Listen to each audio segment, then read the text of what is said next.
Bonjour à tous et bienvenue dans cette nouvelle émission de Cinefuzz. Après un long passage à vide et des longues vacances, on va dire, on est très content de vous retrouver pour cette nouvelle émission audio. D'ailleurs, je tiens à vous remercier pour l'accueil qu'on a eu pour les deux premières émissions, la spéciale Del Toro. Et donc, voilà, on recommence, on repart avec un nouveau thème, en fait, on va dire.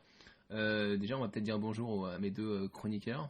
Salut à tous, ça va bien ? Bonjour à tous. Voilà, donc Fabien et Philippe qui sont toujours au même poste et tout. Et toi Romain, ça va ? Moi ça va. T'as bien glandé depuis le temps oui, qu'on a fait de Cinefuzz ? J'ai bien dormi, j'ai fait du yoga. Parce que si toi tu fais Tocoscope et moi Bacast, lui il glande mais sans arrêt. Non, parce que je réalise Bacast au final. Oui, mais tu montes pas, c'est pas toi qui. C'est plus toi qui occupe tes nuits à te torturer, à faire les montages. C'était de la longue réflexion en fait. C'était un long brainstorming en fait. Oui. C'est ça. Il fallait réfléchir très, à très comment long. on fait, etc. Puis en fait, j'ai peut-être d'autres projets, des projets secrets. Notamment un projet secret. Sur la zone 51. Ouais, sur la zone 51. Voilà, des choses comme ça. Donc, voilà. Donc, ça va être quoi le thème aujourd'hui ? On va être à peu près. Alors, on a décidé de faire un truc un peu différent, de faire juste un seul réalisateur. On a décidé de parler de la nouvelle vague coréenne. Alors, dites comme ça, vous enfuyez pas. C'est juste. Bon, déjà, c'est à l'occasion de la sortie du Transperce-Neige. Donc de Bong Joon-ho qui sort fin octobre, donc le 30 octobre, c'est ça. Ouais. Et donc du coup, on s'était dit qu'on allait, parce que ça fait quand même pas mal de temps qu'on parle du cinéma coréen dans Cinefuzz, surtout les anciennes émissions, dans Feu Cinefuzz vidéo. Et on s'est dit que c'était pas mal d'en parler parce que finalement, il n'y en a pas autant de, il y a des gens qui sont pas forcément, qui ont l'air un peu réfractaires un petit peu au cinéma coréen, et d'autres qui le connaissent parce que Millionnaire, ça a quand même marqué pas mal notre génération, ou du moins les 10 dernières années, les années 2000 ont été marquées par le cinéma coréen, et j'ai quand même l'impression que beaucoup, et dont certaines personnes qui nous écoutent, et c'est ça qui est intéressant, des personnes ont toujours été un peu réfractaires à ce cinéma coréen qui est parfois totalement invisible ou pas du tout évoqué dans d'autres podcasts vidéo, d'autres podcasts, d'autres émissions type, quoi, alors qu'il y a au moins 3 très grands réalisateurs qui sont passé dans les années 2000 avec ces films et que ça a eu un impact énorme et qu'on peut encore voir maintenant, notamment ne serait-ce qu'avec Drive, ne serait-ce qu'après sur tout un type de cinéma américain et sur une certaine violence graphique, on peut retrouver justement. Bah disons que moi j'ai l'impression que qu'il y a une grosse scission. Il y a ceux qui sont pro-cinéma coréen, sud-coréen, attention, et qui sont vraiment à fond dedans, qui n'arrêtent pas de se goinfrer du cinéma coréen et qui, je sais pas, se sont complètement accaparés ce cinéma, et vraiment comme tu dis, les réfractaires, et il n'y a pas de ceux qui en goûtent un petit peu de temps en temps comme ça, je sais pas. Et puis, je crois que c'est pas assez développé en France pour qu'il y ait justement cette inhérence, on va dire, dans la consommation du cinéma, comme si c'était les films japonais qu'on peut se regarder de temps en temps, tu vois. Le coréen a du mal encore à s'imposer. La définition cinéma coréen est un peu chelou, puisqu'au final on a toujours dit, et ça on n'arrête pas de le répéter dans les émissions, déjà quand on faisait les premiers Cinefuzz, on disait vous parlez trop de cinéma asiatique, vous parlez trop de cinéma coréen, on n'arrêtait pas de le dire, mais c'est pas un genre en soi. Oui, nationalité, il n'y a pas le cinéma. Alors les gens qui parlent de cinéma français, c'est justement ce qui fout la merde dans le cinéma français depuis des années, c'est qu'on définit le cinéma français comme un genre en soi, alors qu'il y a du cinéma d'horreur et du cinéma de genre. C'est pareil dans le cinéma coréen. Surtout que maintenant le cinéma coréen, c'est peut-être ce qui se fait au monde de plus hollywoodien. Donc il y a des trucs irregardables dans le cinéma coréen, mais il y a des gens, ils ont décidé non, ça sera jamais le cinéma coréen. C'est vrai qu'aussi les films coréens qu'on a en France, enfin en tout cas ceux qui sortent en salle, ils sortent en salle parce qu'il y a aussi une politique d'auteur en France qui fait que on cible des noms prestigieux et on les fait venir jusqu'en salle, quoi. Mais que les noms prestigieux. Alors qu'il y a pas mal de DTV justement, de films moyens. Voilà, plutôt moyens. On avait parlé d'un film d'action là il y a 2 ans, là, un truc, une espèce de remake de Speed, là, Quick, je crois. Voilà, ce qui est un film sud-coréen, mais jamais c'est sorti en France parce que c'est sorti en DVD. Oui, mais pas en salle, tu vois. Oui. Ouais, mais ça tu le comprends un peu parce que c'est quand même un film bis, c'était plus du trip qu'autre chose. Mais quand tu regardes le nombre de films et de qualités qui sortent en Corée, et ça arrête pas, ça pleut là-bas. Il y a le Hollywood coréen là-bas, c'est vraiment ça. 2h30 minimum. Alors le truc c'est que c'est un pays qui se renouvelle pas énormément. Il reste beaucoup dans le genre noir, néo-noir. Néo-noir, effectivement.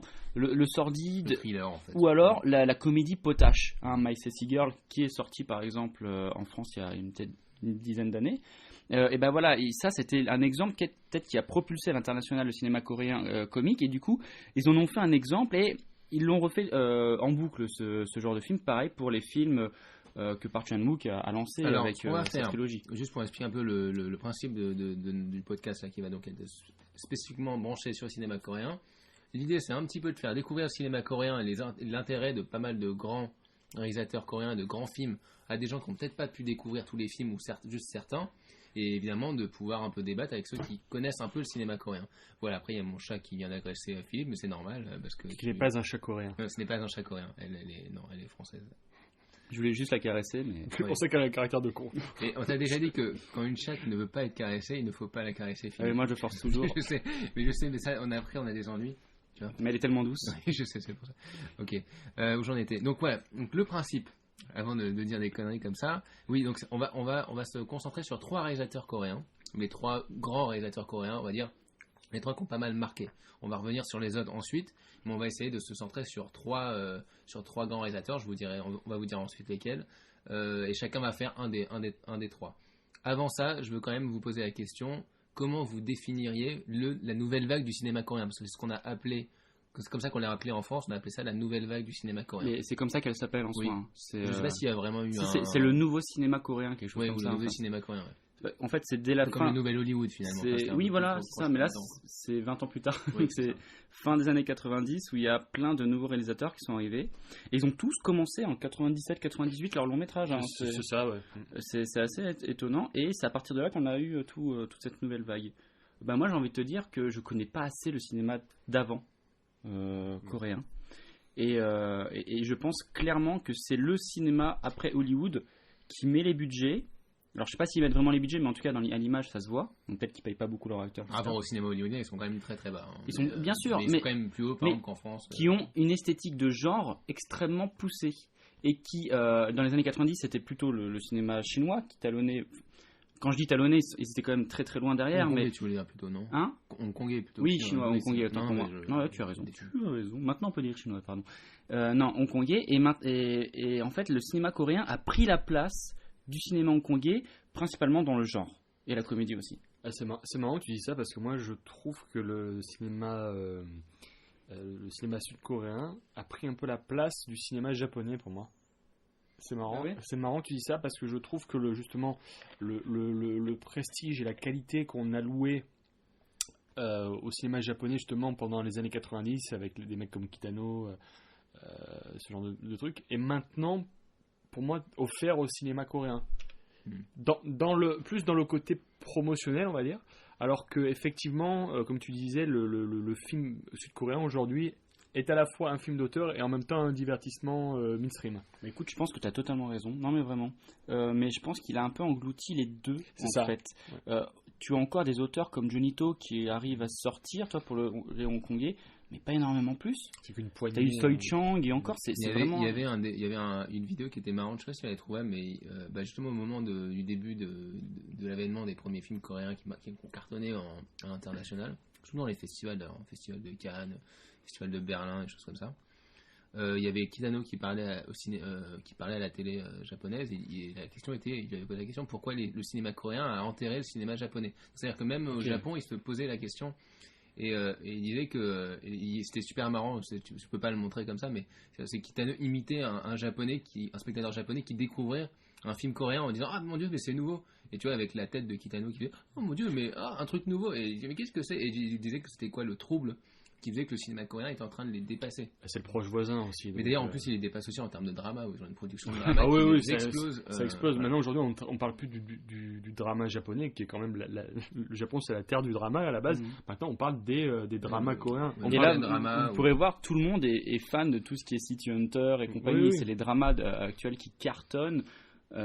Pourtant, il faut quand même, justement, alors ça c'est intéressant parce que moi j'ai un peu essayé de regarder les dramas coréens, ça n'a rien à voir avec le cinéma coréen. C'est ça qui est assez ouf, c'est-à-dire que la qualité n'a strictement rien à voir. Un copie-coller du drama japonais. Pourquoi tu aimes le cinéma coréen, et c'est justement l'inverse de ce qu'est le drama coréen.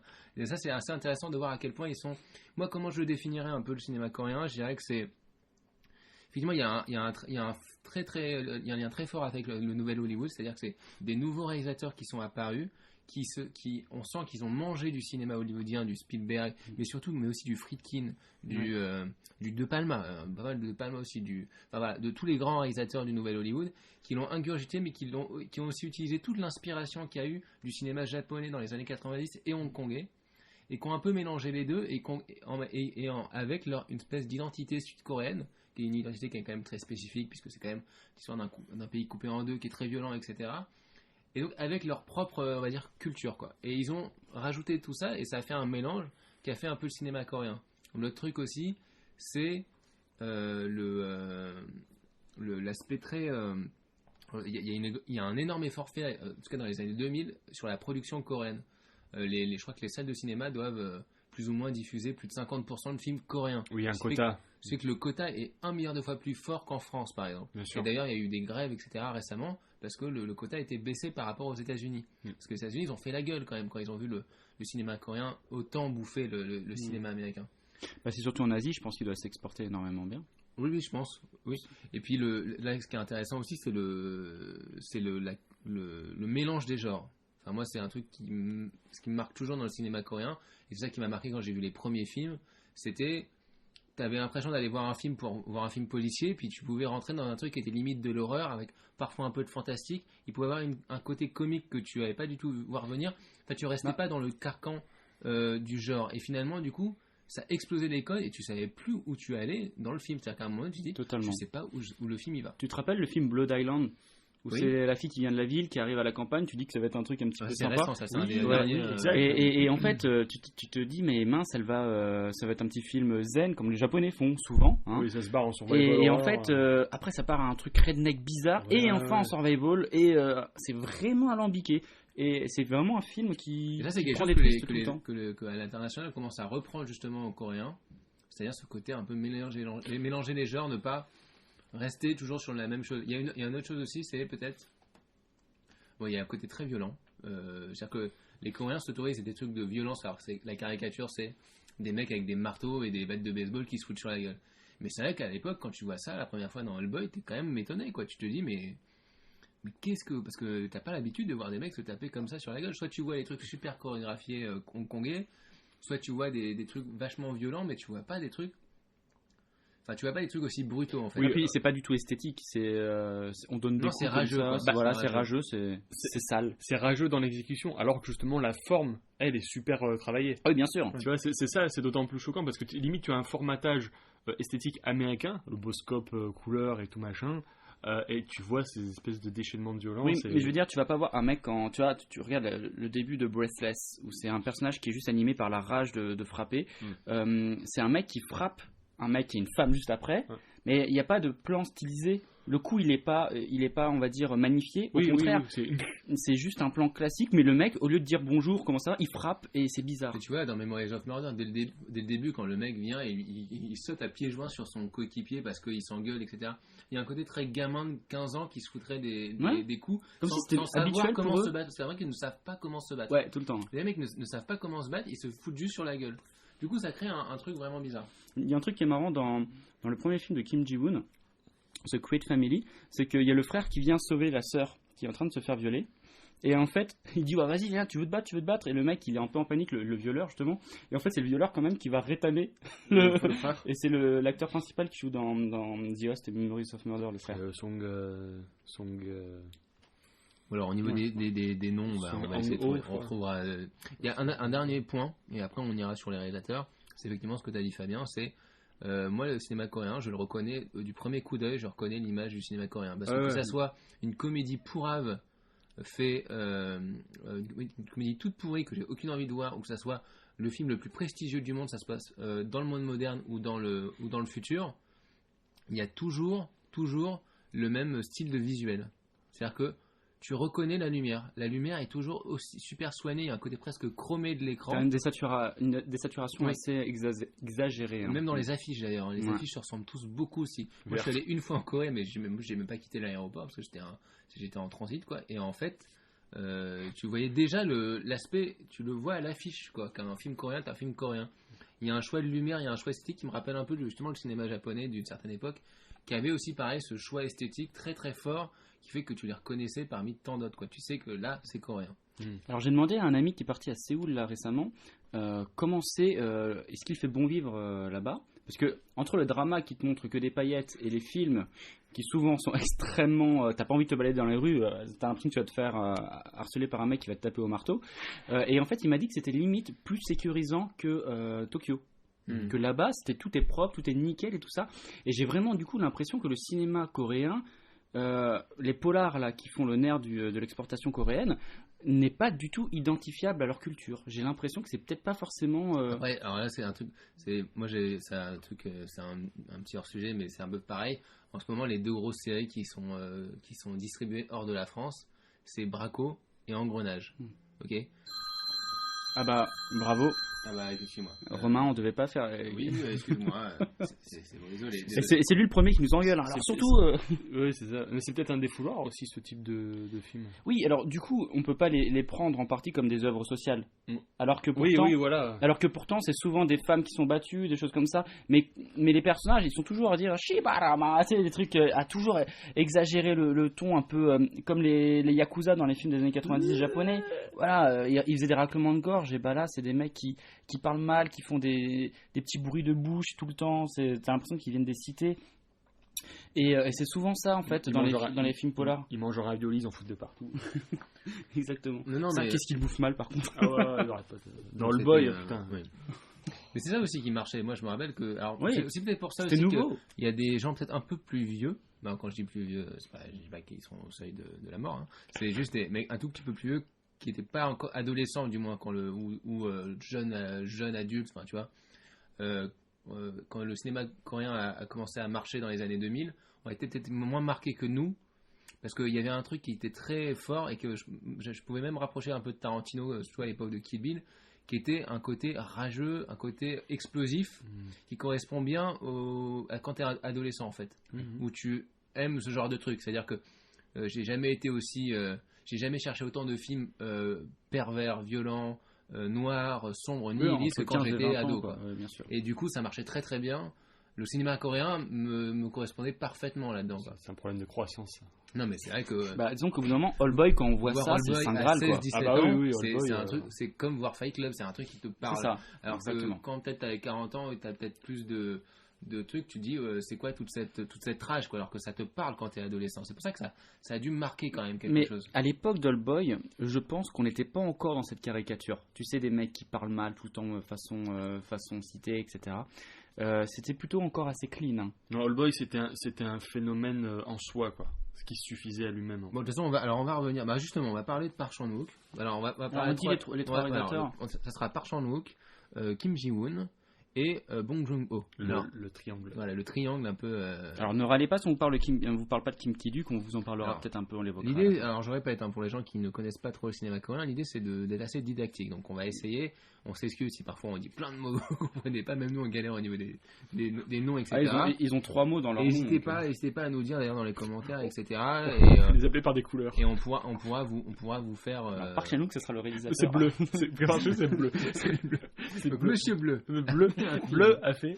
Non, mais voilà, l'idée c'est aussi un petit peu parce que vraiment il y a des choses assez géniales dans le cinéma coréen. Il faut pas le laisser passer comme ça, y compris les jeunes d'ailleurs, parce que je peux vraiment dire qu'un Old Boy, je suis très content de l'avoir vu en salle. Oui. Et il y a moins de films coréens qui sont distribués maintenant après 5-6 ans d'existence, tu vois. Il y a, en gros, avec Kim Ki-duk, c'est vraiment les 4 gros exportateurs de films, mais Kim Ki-duk, il est vraiment trop prolifique. Donc, on va s'arrêter à des réalisateurs qui en ont fait. Qui est un peu à part en plus. Voilà. Oui, en plus, il est à part. Ouais. Un peu avant. Kim Ki-duk aussi, c'est une machine à festival aussi. C'est ça. C'est autre chose. Enfin, il alterne, on va dire. Ce qui est pas mal aussi avec la nouvelle vague du cinéma coréen, c'est qu'ils ont touché à la fois les festivals. C'est-à-dire que il y a eu Cannes quand même pour Park Chan-wook, pour Bong Joon-ho pour Berlin, je crois, il a fait Berlin aussi. Ils ont touché, mais ils ont aussi touché le cinéma de genre. C'est-à-dire que beaucoup de gens en parlaient. Il y avait des fans de films d'horreur, de polar, etc. Donc voilà, c'était vraiment à part. Donc Park Chan-wook, on parle parce que c'est le premier, c'est peut-être le plus connu des trois. Enfin, de la nouvelle vague du cinéma coréen. Peut-être le premier en France qu'on a. Oui, puis c'est celui qui a le plus marqué. Alors, à chaque fois, on va pas parler de tous les films parce que sinon on en a pour beaucoup, surtout pour Park Chan-wook, on a fait plein. Juste pour représenter un peu Park Chan-wook, voilà, le mec c'est un ancien critique de cinéma. Il bossait un peu dans les cahiers, une sorte de cahier coréen du cinéma. C'est un théoricien. Voilà, c'est un théoricien qui a en plus fait une école chez les jésuites. Donc c'est un mec qui a fait aussi des études de philosophie. Donc c'est un type, c'est une grosse tête, c'est une grosse tête. Et il a commencé à faire des films qui ne sont pas du tout sortis en France, d'ailleurs que moi j'ai jamais réussi à choper. Je sais pas si ça sera un jour chopable. Ces deux premiers films sont des films Chopable. oui, chopables. C'est le nouveau mot. Oui, c'est le nouveau mot. C'est le nouveau mot de cinéphone. Disponible. Donc ceux-là, je pourrais pas dire, c'est Samingjo et Moon is the Sun Dream, qui sont des premiers films. Je crois que Moon is the Sun Dream, c'est tourné en 16 mm. J'avais trouvé juste une vidéo sur YouTube. Tu devais avoir un extrait de 2 minutes, donc c'est vraiment vraiment les tout débuts. Et c'est limite très godardien, quoi. C'est-à-dire ou Truffaut, quoi. C'est-à-dire c'est vraiment des petits films noirs, mais en plus avec le côté trio amoureux ou je sais pas quoi. Enfin, c'est ce que j'ai cru comprendre. Mais j'avoue que j'ai un peu du mal parce que ces films sont pour l'instant pas trouvables en France, même via internet, etc. C'est impossible, ce qui est quand même déjà ce qui est assez rare. Donc le film qu'il a fait surtout connaître en France, c'est JSA, qui est un film qui a surtout marché surtout pour sa valeur historique. C'est à l'époque l'un des plus grands, l'un des films qui a le plus marché au box-office. C'est le plus grand. Ouais. Je crois que c'est le non, plus il a grand. été déplacé, je crois. Non, mais à l'époque, c'était le gros carton plus de gros succès coréen. de tous les Bah, temps. ça parle directement de la frontière sud et nord-coréenne. Donc, Et c'est un film qui a eu un impact politique parce que donc oui, ça parle de soldats coréens et de sud-coréens et de soldats nord-coréens qui vont devenir amis à la frontière justement, donc à la JSA qui est la Joint Security Area, qui est une zone hors frontière justement. Zone franche. Ouais, une zone franche, ouais. Et du coup, ils vont devenir amis et ça va évidemment poser des problèmes. Et c'était la première fois qu'on parlait de Nord-Coréens depuis longtemps en Corée du Sud, avec un côté un peu, on va dire, un côté en disant du bien, en essayant d'en faire des bons personnages. C'était pas juste des tueurs ou des assoiffés de sang, etc. Qui kidnappe C'était des un peu gens. plus subtil. Et du coup, ça a vraiment eu un impact, mais aussi ça a eu un impact politique. C'est-à-dire que là-bas, il y a eu un ministère ensuite qui a été créé, qui était le ministère de enfin, tu vois, de l'échange avec le Nord-Coréen. La détente. Même si ça s'est réenvenimé après, etc. Tu vois, mais ça a eu un impact comme ça assez fort chez peut-être même les pacifistes. Enfin voilà, ça a eu un courant politique très important. Donc c'est un film qui a beaucoup marqué à l'époque. Et je peux dire, et effectivement. Park Chan-wook a été ultra connu à ce moment-là. Il a commencé à se faire connaître en France. Le film c'est vraiment un film très hollywoodien sur le coup et pas forcément un film très. Le style de Park Chan-wook n'est pas encore ultra défini. c'est son film un peu propre, son film carte de visite. Il est pour beau, faire, hein. Il y a des très beaux trucs. C'est quoi, c'est 99-2000 ça? Alors GSA c'est 2000. Ouais, 2000. Ouais, 2000. C'était pas sorti en salle ici. Non, je crois que c'est sorti en en DVD. vidéo. Il y a un beau coffret DVD qui Il existait. était beau le coffret. Oui, c'est le coffret. Et alors là, on rentre un peu dans le début. Alors c'est marrant, ce qui est intéressant, c'est Park Chan-wook, c'est un mec son style s'est un peu construit au fur et à mesure, parce que nous on le connaît après Old Boy surtout, etc. Et c'est un style qui a après marqué tout le monde. Mais juste après, il fait un film qui s'appelle Sympathie for Mr. Vengeance. Donc là, on va peut-être en attarder un petit peu sur celui-là. Tu vas faire lesquels, les trois films Du coup, là, j'ai un peu parlé de GSA, mais je vais surtout parler sur ce qu'on appelait la trilogie de la Vengeance, parce que c'est un peu ce qui a marqué le plus, quoi. Sympathie pour Mr. Vengeance, c'est un film très très très âpre. Donc pour l'histoire, c'est assez, c'est là qu'on ressent le côté un peu intellectuel du mec, etc. Et qui n'était peut-être pas encore sorti de ça. C'est l'histoire de deux jeunes qui vont essayer dont un qui se fait virer en fait. Il y a un climat social assez tendu dans le film. Et il décide de kidnapper la petite fille du patron de sa boîte en fait. Et en fait, ça va avec sa meuf et ça va créer une espèce de foutoir pas possible. Alors le héros en question, il est sourd-muet. Hein. Oui, j'ai oublié, c'est vrai. Le héros sourd-muet, mais en fait, il y a deux héros puisque au début on suit le jeune et puis après on va suivre le papa qui va se venger. Voilà. À la base, c'est que le premier se venge de l'attaque sociale qui a eu lieu, c'est-à-dire qu'il s'est fait virer. À savoir qu'il a aussi c'est sa copine qui est malade. Qui souffre. Oui, je crois. C'est ça. En fait, il fait le coup tout seul, surtout. Non, il est avec une fille. Il est avec une amie, mais en fait, il le fait pour sa copine qui souffre, ou alors c'est sa sœur qui vit avec lui. Peut-être. Oui. Et c'est extrêmement glauque. Ça commence par des enfants qui sont en train de se masturber dans la chambre voisine, en croyant que les cris de la fille c'est des cris de plaisir. Oui, alors qu'en fait, elle souffre, je crois qu'elle a une tumeur au cerveau, enfin quelque chose assez violent. En fait, elle a des problèmes d'organes, parce qu'en fait, lui, il va essayer d'avoir de l'argent pour parce qu'il y a tout un faire une greffe sur le don d'organes aussi. À un moment donné, il se fait enlever, un organe. Il se fait arnaquer. En fait, il y a des marchands. Il va au marché au nord, voilà, c'est ça. Ce film. Et la deuxième partie, c'est sur le mec, sur le politicien, pas le politicien, le patron, qui va se venger de ce qu'on a fait à sa fille. Donc à savoir que ce qui se passe pour l'enfant, justement, c'est assez horrible. On va pas vous le dire, que c'est horrible pour et l'agresseur et bien sûr l'enfant. Enfin, il y a rien qui est bien, quoi. Donc le film est en plus, donc le film est pas du tout fait dans le style d'Oldboy. C'est un film très auteur, c'est-à-dire très lent. Il n'y a pas de musique dans le film. Très contemplatif. C'est que du son, tout est fait. Alors effectivement, le héros est sourd-muet. Donc du coup, il y a tout un effort qui est fait sur le son, sur les bruits qu'il n'entend pas et que nous on entend, et les répercussions que ça a. Il y a une scène de dissection d'un personnage qui est assez horrible. Ouais. Il est sourd, il est pas que muet, je sais plus du tout. Non, il est sourd parce que justement c'est ça qui a un impact justement sur. Bah oui, attends pour moi. Et du coup, je me rappelle de la scène de dissection, on entend la personne se faire disséquer et on entend juste le son et c'est assez horrible. Et tout le film est comme ça, c'est-à-dire très très sombre, très lent, très très très dur. Et le seul truc qu'on remarque de par Chan-wook, c'est ce côté un peu humour, pas drôle du tout. Humour noir, mais tellement noir que ça te fait pas rire et ça te met dans un état de dramatique par rapport au film qui est absolument effrayant. Ça revient presque à côté de la plaque des fois. Mais ça, c'est fait exprès parfois. J'ai jamais vu un film, et pourtant j'en ai vu des films crades et complètement dérangeants. J'ai jamais vu un film qui m'a autant dérangé, qui m'a autant mis mal à l'aise. Mais vraiment, il est exceptionnel pour ça parce que il te détruit tous les organes. C'est le cas de le dire. T'arrives pas à quand tu arrêtes le film, à te remettre droit, à dire ah voilà, je vais continuer ma vie. T'as au moins 2-3 heures dans ta tête où tu sais pas quoi faire. Je crois que j'ai vu alors je l'ai acheté en DVD moi à l'époque parce que j'achetais tous les films coréens et tout, et celui-là je l'ai vu 2 fois. Moi aussi hein. Je l'ai vu qu'une fois. C'est bon, ça m'a non parce que c'est pas un truc que tu dis tiens je vais me faire sympathie pour Mr. Vengeance. Ça te nettoie tellement. Comme tu disais Philippe, ça te purge de l'intérieur comme avec de la javel que tu peux pas le regarder. Et puis c'est en fait, et d'ailleurs il expliquait parce que ce qui s'est passé c'est que JSA est le meilleur film de tous les temps. Donc après le mec il a carte blanche, on lui donne tous les budgets qu'il veut. Donc le mec fait le projet rêvé qu'il a toujours rêvé de faire. Donc il fait ce massif for Mr. Vengeance qui est un peu le projet qu'il aurait dû intellectualiser depuis un petit moment. Il y a quand même une critique sociale très importante dans le film.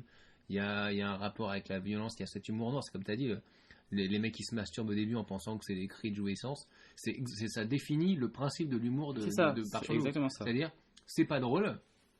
Et toi, tu sais que c'est pas drôle. Et du coup, tu ne sais pas si tu dois rigoler ou si tu dois juste être effrayé par ce que tu es en train de voir.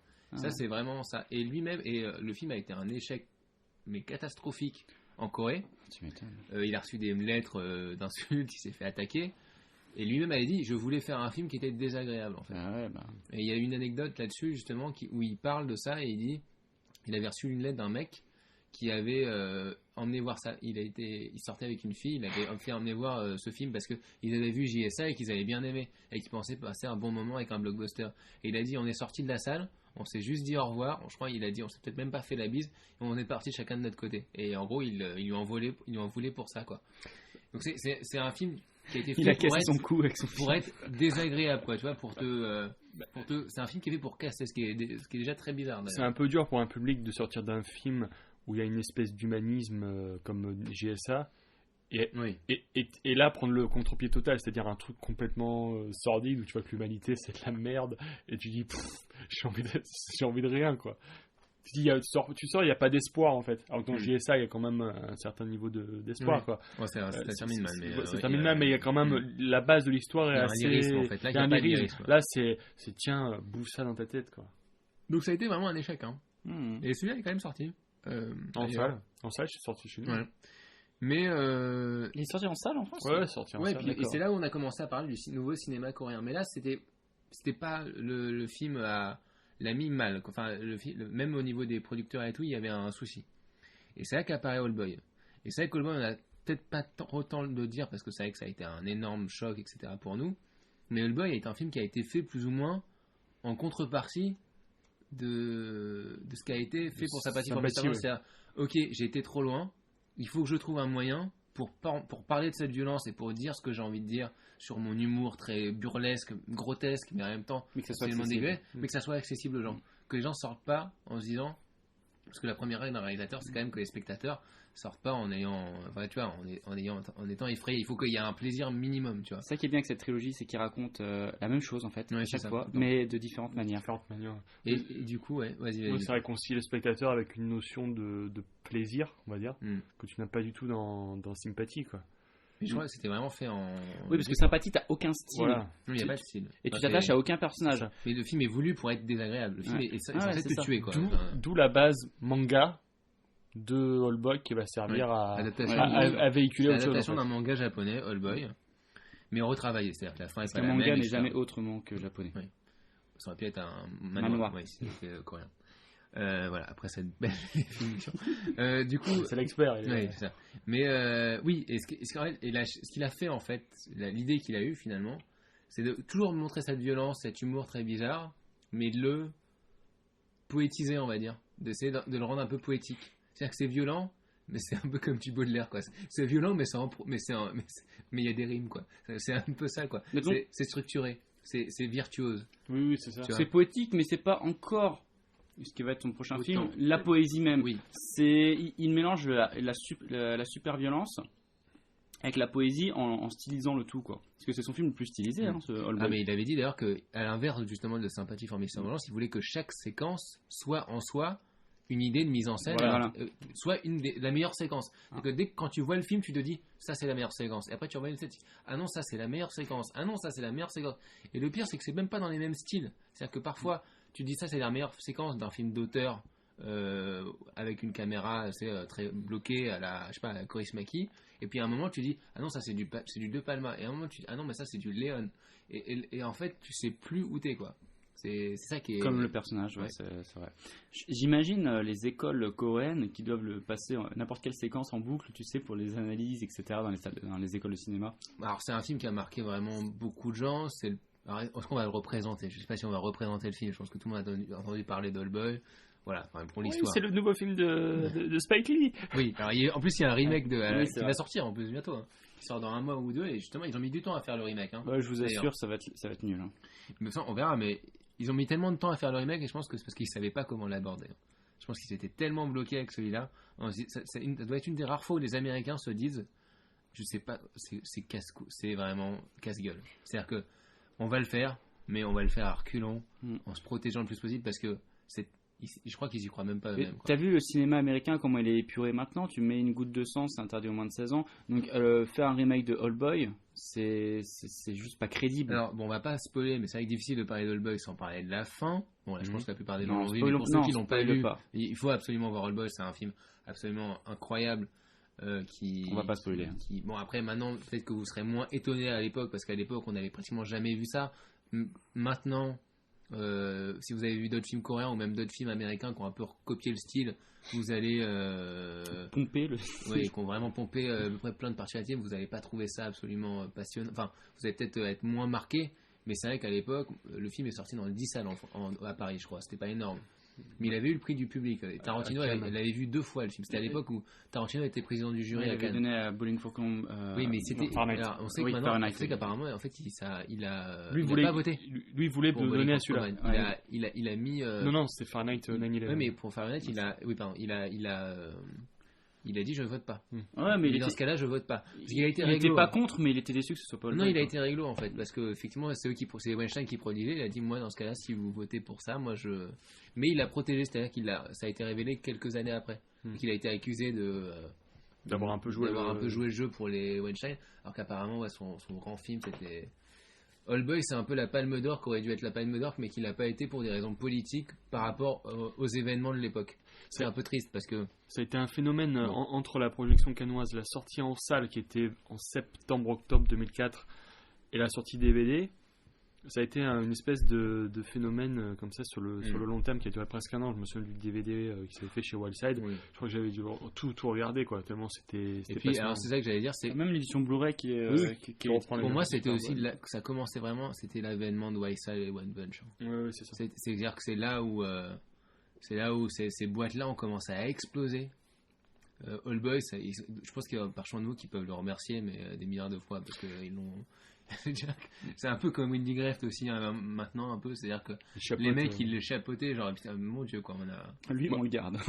Pour moi, Non, All c'est Boy, vrai, les autres films sont pas sortis chez. Ouais, c'est vrai. All Boy, il y a une forme de nostalgie par rapport à ce film pour moi personnellement parce que je l'ai vu dans une salle donc à Nice qui s'appelle le Rialto et c'est dans cette salle-là où j'ai vu presque tous les grands films asiatiques des années 2000. C'est là où j'ai vu Infernal Affairs, où j'ai vu 2046, où j'ai vu The Host, justement. Et ça a commencé avec Old Boy, en fait. Et du coup, je garde un très très bon souvenir de la projo C'est vrai que c'est le d'Old film qui Boy. a lancé la vague, quoi. Ouais, c'était impressionnant. Tu vois, moi j'avais 19 ans à l'époque, j'étais complètement soufflé. Moi, du coup, je crois que j'étais en terminale, je devais avoir 17, 18. Ouais, mais j'ai pas dormi de la nuit. Hein. Bah, moi, j'ai eu le J'ai même. pas dormi de la nuit. Le film, il m'a marqué. Je suis sorti. Je ça suis te rentré transcende. chez moi et j'arrêtais pas d'y penser, quoi. Moi, ça m'a fait le même effet que plus jeune quand j'avais 15 ans pour Fight Club, tu vois. Quand j'avais trouvé Fight Club, j'avais 15 ans, je me suis dit, c'est vraiment le film de ma vie. Et quand t'arrives, t'as 19 ans, peut-être t'es un petit peu plus mature, tu regardes Old Boy, c'est la claque de ta vie, quoi. Tu dis, c'est le film qui veut tout dire. Sauf que Old Boy te marque plus sur le plan, on va dire, sexuel. On va dire ça. Ouais, ou viscéral. On va dire. Ceux qui ont vu le film comprendront ce que je veux dire. Oui, de toute façon, c'est vraiment un film pervers. Où la petite chose où tu penses que c'est pas pervers, c'est la petite chose qui te sauve du film. Et en fait, la chose la plus pervers que tu ne pensais pas être, en fait. C'est ça qui est génial dans ce film. Et les raviolis ont l'air vachement bons dans le film. Oui, c'est vrai. Ils n'arrêtent pas de s'envoyer des raviolis. Non, mais moi, c'est ça que je trouve absolument pas. Je vois même pas comment ils vont faire les Américains pour faire ça. C'est que tu ne peux pas ne pas. Enfin, le scénario est quand même assez excellent. Et ça, c'est un truc qu'on va retrouver souvent chez le cinéma coréen. C'est qu'un des meilleurs trucs du cinéma coréen, c'est les scénarios. Les scénarios, ils déboîtent la plupart du temps. Ils sont absolument impressionnants, quoi. Il y a un travail et une prise de risque chez eux qui est étonnant. Thématiquement, oui. Alors on va passer à la suite et on va passer au dernier. Alors moi on va pas parler de tout par Chan-wook, ça serait un peu impossible. On va juste parler du film qu'il a fait après, justement. Parce qu'après tout le monde a dit en fait il fait une trilogie sur la vengeance alors qu'il avait jamais prévu d'en faire une. Mais il s'est dit tant qu'à faire je vais en faire une. Donc il a fait un film. Il avait pas prévu dès Non, le pas départ du de tout. faire un Non, trilogie. c'était pas du tout prévu. Ah ouais. Ouais. D'accord. Ok. Et donc il fait juste après donc Lady Vengeance en 2005 qui à la base devait s'appeler Je crois Ah, que c'est ça s'appelle en comme ça. Corée. En Corée, c'est Sympathie sympathie for for Lady Lady Vengeance. Vengeance, ouais. Alors entre temps il a fait un court métrage en trait extrême. Justement avènement du cinéma coréen. Qui est le meilleur. Hein. Parce que le cinéma coréen est arrivé juste après la J-Horror en fait en France. Et il y a eu la J-Horror, il y a eu les 3 histoires de fantômes ou je sais pas quoi. Et du coup après on a ce qu'on a appelé le cinéma extrême asiatique, quoi. C'est-à-dire qu'on savait pas trop comment l'appeler autrement. C'est extrême, ça va très loin. Du coup il y avait Mickey en plus au Japon qui était à peu près le seul qui... Comme la glace. Ouais, ok, ouais, c'est ça. Et du coup il y a eu ce truc là Complètement gervé. très extrême. Et d'ailleurs le court-métrage de Triana, je l'ai vu il y a pas longtemps, le court-métrage de Il est très extrême, excellent. et il est assez génial. Hein. Et tu as vu en fait que C'est une mise en abîme c'est de- sa trilogie de- et demi Oui. de la vengeance. Exactement. En fait. Oui, il y a le Puis, en petit- plus, c'est une mise en abîme de lui-même. il y a le parce que petit bout en plus. Ouais, c'est c'est un le réalisateur. qui est bloqué par un figurant qui l'oblige à se mettre en jeu lui-même pour pouvoir sortir. C'était quoi le nom vivant. du court-métrage déjà Hein Le nom du court-métrage. C'était dans 3 extrêmes et je me souviens plus de. alors, attends, il y avait Cut. Cut. Cut, voilà. Ouais. Il y avait une nouvelle cuisine, c'était de Fruit Chan. Ouais. Là d'ailleurs, tu parlais de ravioli. Donc, Tu avais la ouais. boîte de Mickey chiant. qui était très nulle. Hein, il faut reconnaître. Et puis t'avais celui-là. Non, mais celui-là, putain. Oui. incroyable. Et visuellement, il avait le niveau de tous ses films. Ouais, Je veux dire, ouais. il y avait un super décor, une super lumière, des acteurs qui en voulaient et un scénario dans un court métrage où c'est énigmatique. Comme tous ces films, tu te poses plein de questions et à la fin, quand tu as les réponses, et tu as les réponses, ça c'est cool, et bah c'est que du bonheur. Donc Lady Vengeance, donc il reprend l'actrice qui jouait dans JSA justement, qui va jouer dans Lady Vengeance. Lady Vengeance, alors, c'est assez marrant parce que alors, du coup, Elle est géniale cette actrice. oui, et puis elle est mignonne. Je me souviens plus comment elle s'appelle, mais elle est fabuleuse. Je te la retrouve, je vais te la retrouver. Et ce qui est assez génial là-dedans, c'est aussi ce côté un peu, alors. Comme il a parlé de la vengeance de 2 manières différentes, donc il s'est dit comment je vais prendre du côté féminin. Et du coup, on va se dire, il est où le rapport? Mais comme le cinéma d'exploitation a, pendant des années, utilisé la vengeance féminine est quasiment devenu un genre en soi, ce qu'on appelle plus ou moins souvent le rape and revenge. Revenge. Le rape and revenge, donc violer et se venger. Hein, en France, ça marche moins bien. Mais même si elle se fait pas violer, mais c'est un peu pareil. Enfin, elle est violée dans son fort intérieur, on va dire. Oui, Philippe. Il voulait dire un truc. Non, je surfe sur les sites porno. D'accord. C'est Rapey Vision, ça lui a donné des petites envies sur mon Dieu. Mais donc, oui. Non, c'est plus sympathie for Mr. Ouais. Vengeance qui me...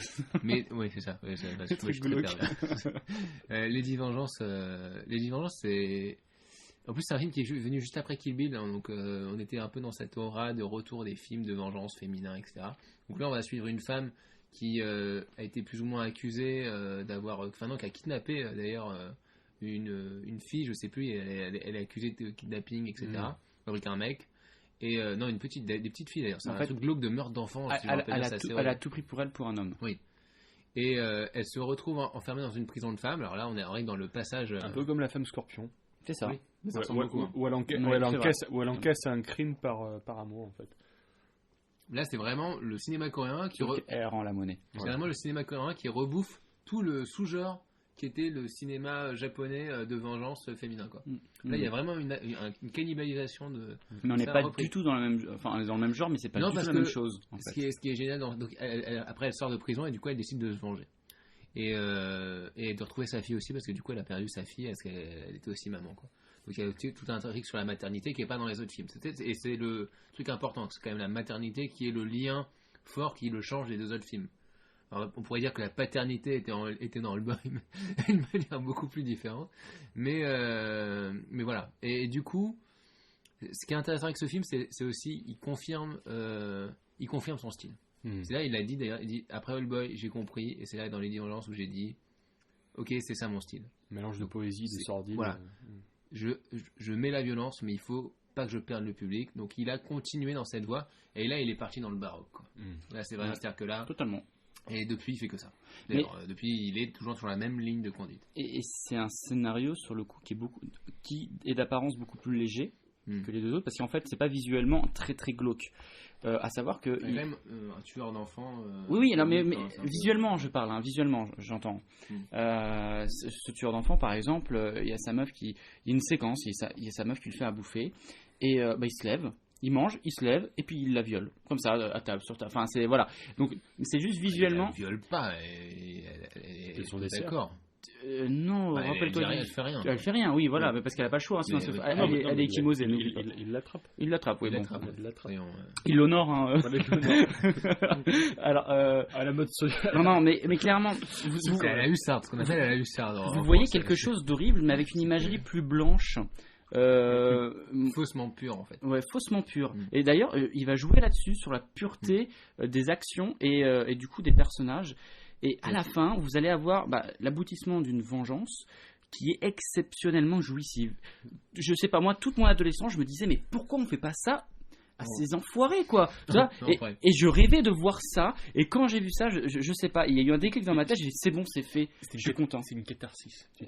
Oui, voilà, exactement. Merci. Ouais, mais il y a quand même un humour un peu pervers malgré tout là-dedans. Oui, mais c'est complètement. C'est quand même un film qui est passionnant, qui a la seule erreur de ce film, c'est d'arriver après Oldboy, en fait. Donc on a moins d'impact, mais justement, c'est la différence qui est là avec Oldboy qui est bien, et ça bien parce que ça fait aussi la synthèse avec Sympathie for Mr. Vengeance. C'est-à-dire que le final du film, qu'on va pas raconter non plus, qui est un final qui est en gros sur la purification et sur la rédemption, parce que par rapport aux deux autres films, c'est sur la rédemption. Oui, ce n'est pas le cas des deux autres films. Nettoie là. Oui, purge. C'est-à-dire que dans les deux autres films, on se vengeait. Et dans ce film-là, on essaye de se faire pardonner, quoi. Oui, c'est pour ça, c'est vraiment la fin d'une trilogie. Ouais. Mais moi, ça m'avait. Elle est quand même, il y a quand même une toute petite vanne à la fin, comme il sait bien faire, qui te fait que, en fait, il te fout en l'air un peu tout le truc, quoi. C'est-à-dire qu'on se demande si un jour elle arrivera vraiment à trouver la rédemption, quoi. On a l'impression que non. Vous avez vu le Director's Cut avec le noir et blanc? Oui, effectivement. Il glisse progressivement de la couleur noir et blanc. Ouais, le film bon, en soi, est-ce que c'est vraiment utile ou pas? Ça renforce le principe qu'il voulait. Oui, mais en fait, je veux dire, le message, il est tellement fort, il passe tellement bien que le noir et blanc, pour moi. En plus, il y a la neige et tout à la fin, si je me rappelle bien. Du coup, le noir et blanc, il sert pas à grand chose, puisque visuellement, t'as déjà la neige, t'as déjà la pureté qui est là. Bon, après, ça rajoute, ça rajoute. Ouais. Mais moi, j'aime bien justement cette version dans l'idée où elle confirme ce qu'il voulait faire, quoi. Et c'est marrant d'ailleurs parce qu'il dit qu'il n'avait pas vu Lady Snowblood à l'époque, qui est un peu un des films séminales ça se dit ça Explique-moi, j'ai une connerie là. C'est le film école de la vengeance. Oui, voilà.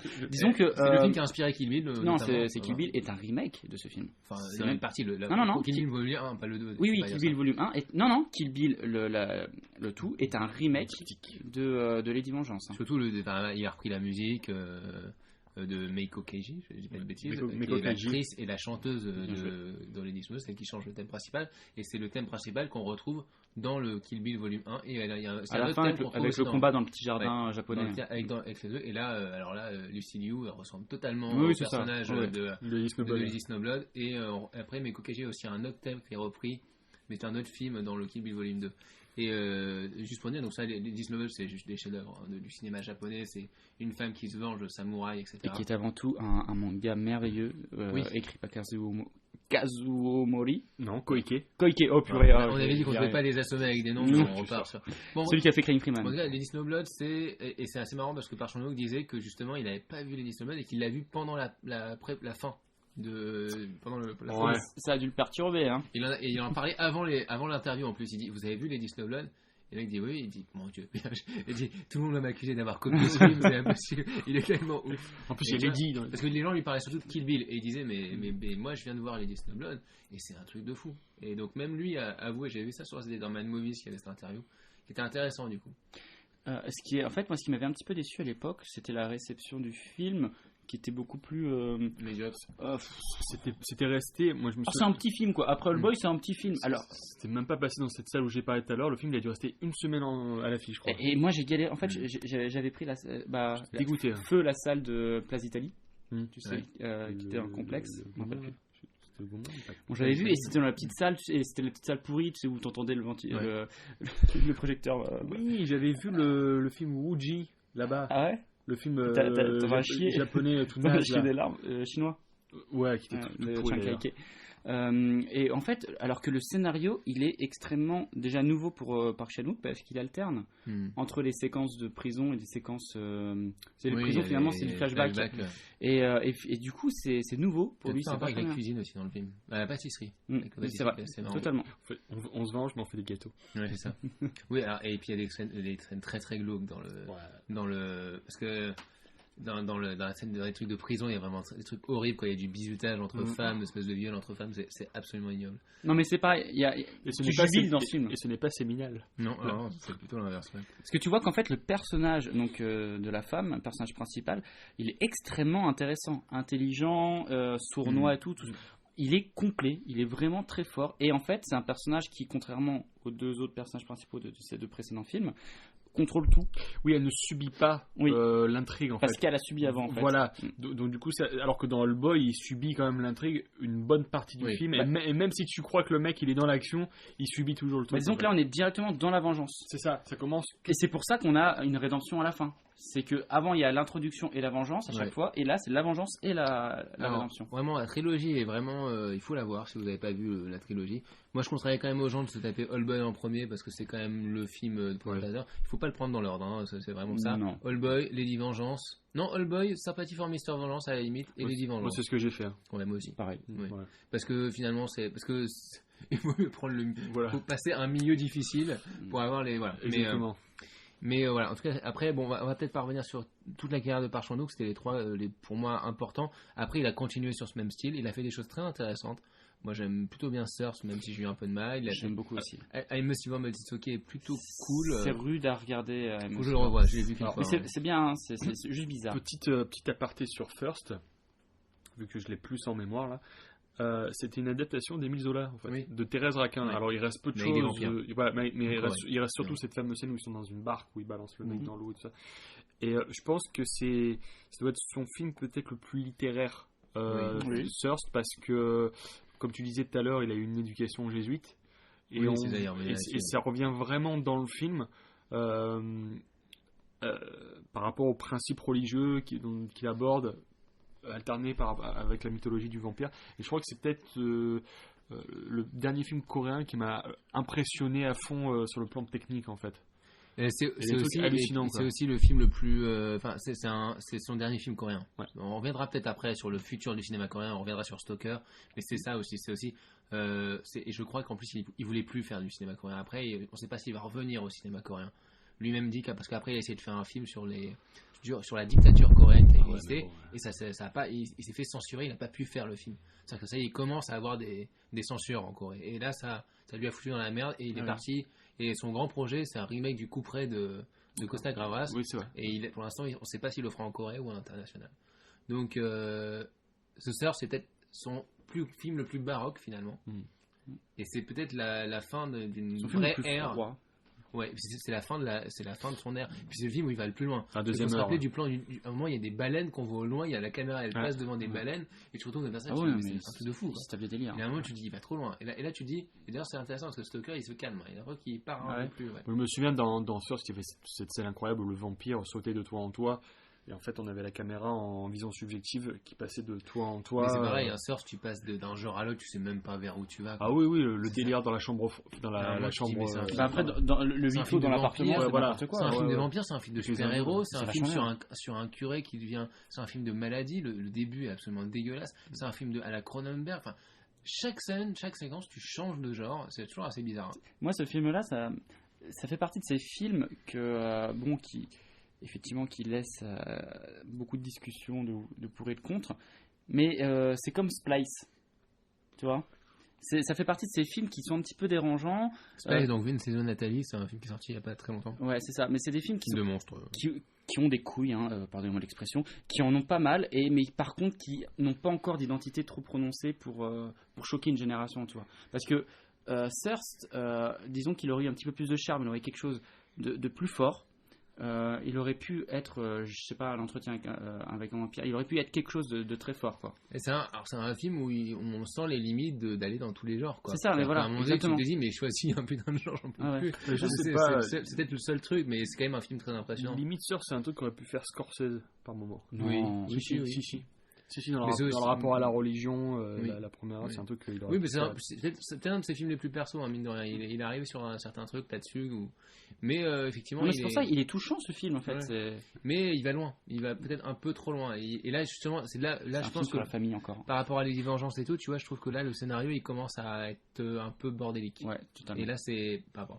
On va peut-être, du coup. Alors là, on va arriver à peu près une heure, etc. de podcast. Comme on a dit, c'est toujours en 2 parties. Donc, faites une petite preview pour les gens, qu'est-ce qui va se passer après. Parce qu'on les retrouve la semaine prochaine pour la suite. Qu'est-ce que vous avez parlé après ? Parce que j'ai arrêté de parler et je vais vous laisser parler surtout. Eh bien, alors pour la semaine prochaine... l'eau à la bouche, plutôt. Alors, on va vous parler donc de 2 autres réalisateurs. Ça va être Kim Ji-woon pour ma part, et toi, ça va être... Et moi, je vais vous parler de Bong Joon-ho. Voilà. Donc, respectivement, moi, il avait fait Better Suit Life, toi, il a fait The Host, pour ceux qui sont les plus connus. Et Memories of Murder. Voilà, et donc, après, on fera peut-être une conclusion sur... les autres. Sur les autres. Les autres. Les autres. The Other Ones. Et non, et après, on reviendra. Enfin, on essaiera de terminer le débat et de voir un peu ce que ça peut faire dans le futur, etc. Partir sur un débat intellectuel. L'avenir du cinéma coréen. En tout cas, j'espère que ça vous a intéressé. Là, par contre, c'est peut-être le plus connu, donc peut-être qu'on est en zone connue. Bah, dites-nous ce que vous pensez de ces films, si on a loupé des choses, si on a dit des choses, etc. On va vous parler du Bon, la Brute et le Truand. On va vous parler un peu plus délirant. On n'a pas non plus parlé de l'énorme importance des blagues de paix dans les films coréens. Il y en a énormément. Je pense qu'on pourrait faire une sous-partie là-dessus qui serait intéressant parce qu'il y en a beaucoup. Et je pense qu'on peut faire une petite thèse sur ce niveau. Donc tout ça, je pense que ça vous a donné assez envie. C'est dans la suite, la semaine prochaine. Voilà, laissez-nous vos commentaires, notez-nous sur iTunes et portez-vous bien. Et voilà, à très bientôt. Bisous. Bye bye.